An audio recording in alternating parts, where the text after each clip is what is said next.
দেখেন সবে কদর তো বুঝেন, যেদিন কোরআন নাজিল হয়েছে আল্লাহ পাক নিজে বলে সমস্ত ফেরেশতা সপ্ত আসমান থেকে দুনিয়াতে পাঠাই দেয়, বলে যে আমার কোন বান্দা কি চায়, যে যা চায় রিলিফে দেয়, ওদিন রিলিফের মতো যে যা চায় তা দিত। আসলে তো আমরা ঘুমাই থাকি, ইবাদত করি না, বুঝি না।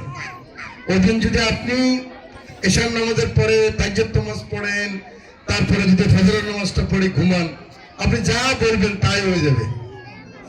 আর আপনারা তো মজলুম মানুষ, গরিব মানুষের তো অপরাধে নেই, অপরাধ তো সব আমাদের, যারা আমরা হারাম খাই, যারা আমরা, আপনার হারাম খাইলে এতটুকু, আমরা হারাম খাইলে এতটুকু, রাষ্ট্র শেষ করতে আমরা, আমাদের মতো যারা জনপ্রতিনিধি, সরকারি আমলা।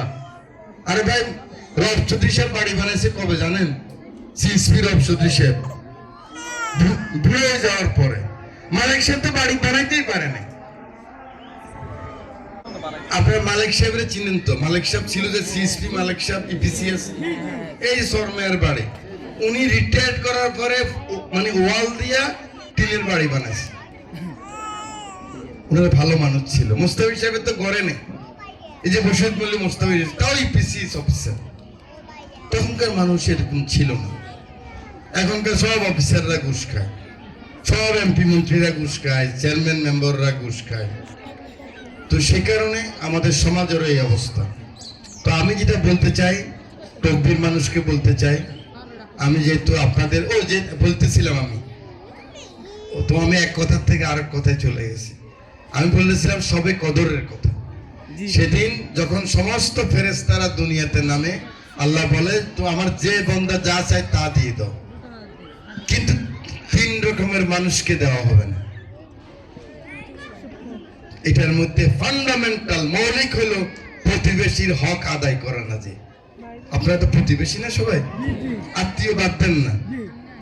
যদি আমি আমি হক আদায় করার জন্য কিন্তু আপনাদের সাথে সাক্ষাৎ করছি, আপনাদের জন্য, আমার জান্নাতের জন্য, আমার নাজাতের জন্য, আমার রবের জন্য। আমি যখন বললাম মান রব্বুকা মান দীনুকা মান হাযাল্লাযী ফিহি, আমি যেন বলতে পারি রাদিতু বিল্লাহি রাব্বান। ফেরেশতারে চোখ ঘুরাই, রাদিতু বিল্লাহি রাব্বান ওয়াবিল ইসলাম দীনান ওয়া মুহাম্মাদিন মুস্তাফা সাল্লাল্লাহু আলাইহি সাল্লাম নবুওয়ান ওয়া রাসূলা।